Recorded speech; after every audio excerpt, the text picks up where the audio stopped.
semua, perkenalkan nama saya Melinda Diva Fitria dari Prodi Manajemen Fakultas Ekonomika dan Bisnis Universitas Negeri Surabaya dengan NIM 25080574233 kelas 2025B.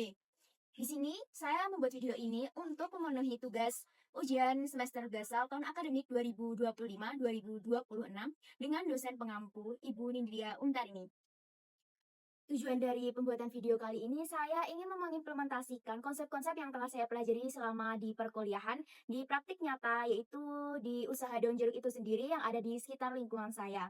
Alasan saya memilih usaha ini karena menarik untuk dikaji dan usaha ini merupakan salah satu usaha milik keluarga saya sendiri dan sistem manajemen dari usaha ini masih tergolong sederhana dan belum terlalu mengikuti perkembangan zaman seperti perkembangan teknologi itu masih sangat minim dalam usaha ini. Kesempatan ini saya akan melakukan observasi pada usaha daun jeruk ini dan akan melakukan wawancara secara langsung kepada pemilik usaha ini. Dan usaha yang saya ambil ini yaitu daun jeruk yang bergerak di bidang usaha agribisnis, di mana usaha ini merupakan pengepul daun jeruk yang akan dipasarkan di pasar Jakarta. Ini merupakan usaha yang saya ambil dan saya jelaskan tadi, usaha daun jeruk yang akan saya kaji sesuai dengan konsep-konsep yang telah saya pelajari selama di perkuliahan. Dan selanjutnya mari kita berbincang langsung atau kita wawancarai pemilik dari usaha ini. Ini sebelumnya saya mau mewawancarai bapaknya yang selaku dari pemilik usaha daun jeruk ini. Nah, bapak boleh memperkenalkan diri. Oke, nama saya Pak Tolekan dari pengusaha daun jeruk ini. Nah, pertama-tama saya mulai ini khususnya saya berpengalaman mencari daun jeruk di desa-desa. Lama-lama pengiriman dari Minta Jakarta ini sesuai permintaan Jakarta untuk pengiriman ke Jakarta. Niki bapaknya itu berarti generasi pertama dari usahanya ini, bukan melanjutkan. Bukan, pertama mulai nol sampai pengiriman ke Jakarta. Oh ya. Mulai Bapak benar-benar pemilik pertama dari usaha ini ya Pak? ya. Untuk selanjutnya itu mungkin apa tujuan Bapak dari adanya usaha ini dan mungkin yang mungkin mau dikembangkan lagi untuk kedepannya itu gimana? Kayak visi dan misinya kayak gitu gimana Pak? Mungkin menjadi pemasok daun jeruk yang berkualitas atau gimana gitu. Kalau daun jeruk itu kalau mencari yang kualitas loh Mbak. Nah, ciri khasnya kalau nggak kualitas nanti di Jakarta daunnya hancur, kadang busuk, gitu loh Mbak. Oh iya, berarti untuk tujuannya itu juga menjadi pemasok yang berkualitas itu sendiri ya Pak? Iya, Dan iya. dari usaha ini juga menjaga kualitas dari daun jeruknya itu. Oke. Oh iya. Baik. Di sini saya juga mau tanya Pak, kan di sini kan sekarang eranya kan udah beda, udah di era globalisasi. Nah, dari usaha ini sendiri itu usaha daun jeruk ini itu udah menerapkan dari perkembangan teknologi yang ada di sini udah atau belum? Udah ada. Oke. Salah satunya apa ya Pak kalau boleh tahu yang udah diterapkan? Mungkin dari sisi komunikasi antara dari pihak yang di Jakarta, pembeli atau dari pedagang yang lain itu bagaimana? Itu kalau pedagang yang lain, kalau ada permintaan besar itu mintanya ke saya. Kadang kalau saya ini minta ke pengepul atau saja. Oh ya, berarti melalui WhatsApp kayak gitu ya Pak? Nggih, Belum menerapkan sampai ke promosi yang lain-lain? belum. Ya. Terus untuk proses transaksinya itu juga baru transfer kayak gitu kan Pak? Iya, Sudah seberapa itu? transfer. Kalau yang mau setor ke sini, ya langsung cash Oh iya. pembayarannya. Ya, baik. Terus untuk lingkungan bisnisnya itu di sini baru di Jakarta aja ya Pak? Iya. Berarti antar daerah aja? Antar daerah kirim ke Jakarta, Mbak. Oh iya, berarti cuma di lingkup pasar Jakarta aja? Iya. Lalu untuk bentuk kepemilikan dari bisnis ini itu gimana Pak?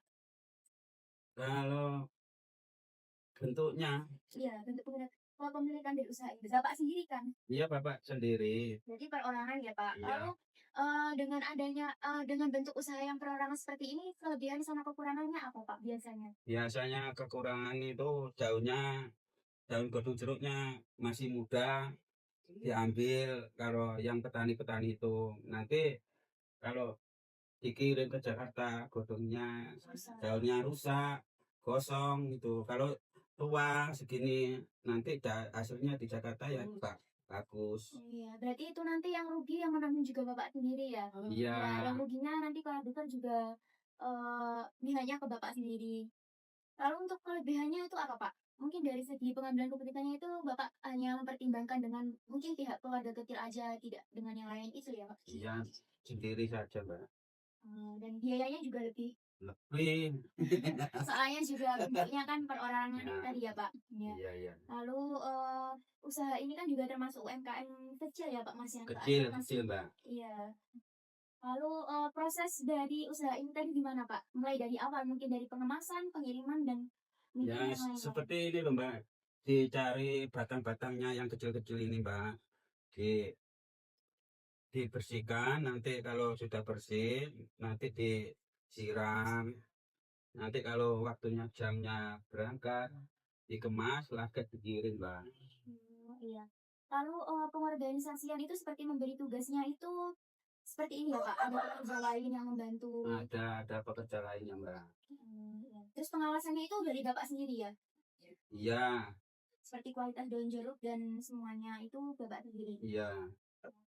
Selanjutnya dari usaha ini bentuk struktur organisasinya itu bagaimana ya Pak? Ya, perseorangan toh, Mbak. Ya, pemilik mungkin dari pemiliknya itu mengatur semuanya itu sendiri jadi Bapak? Sendiri. Berarti tidak ada yang membantu dari pihak lain, murni dari Bapak sendiri mulai dari penyortiran, pengiriman dan lain-lainnya itu. Iya. Lalu ini berarti struktur organisasinya masih tergolong sederhana ya Pak, masih kecil, belum sampai yang melibatkan banyak pihak gitu. Iya, masih kecil loh, Mbak. Cara usaha kan usaha kecil ini, Mbak. Iya, baik.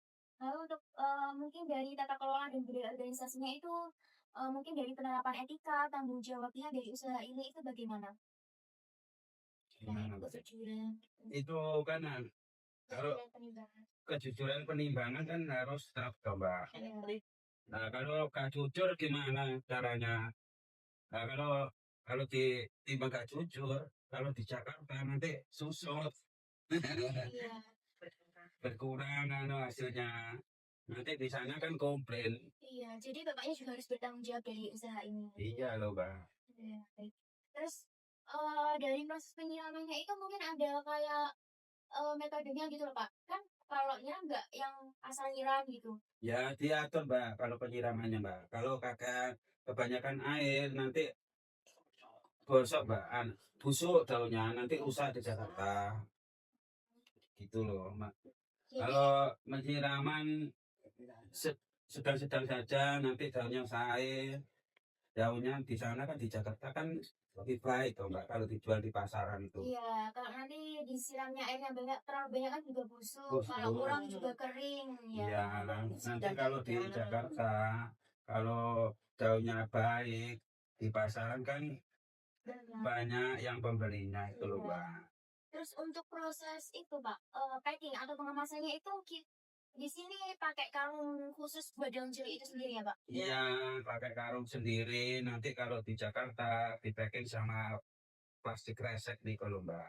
Oh iya, dan terus pengirimannya itu lewat apa Pak? Pakai truk ya. Ya, pakai truk itu. Dan itu malam atau di pagi hari gitu Pak? Malam nanti kalau jam 9 sampai jam 10 sudah datang dari Jakarta sana. Malam berangkat jam 7 sampai jam 9. Kalau di sana Jakarta, dari sana sampainya dari Jakarta sampai jam 9 pagi.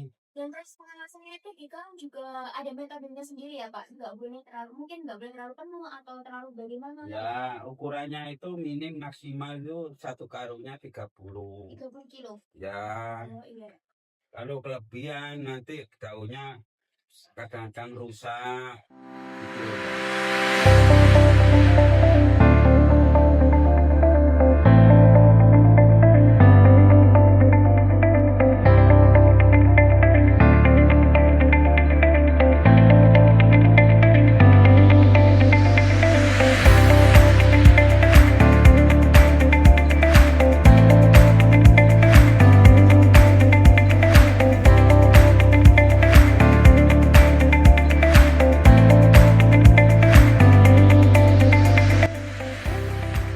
Sampai di sini saja video hasil observasi saya mengenai usaha daun jeruk. Sekian dan terima kasih.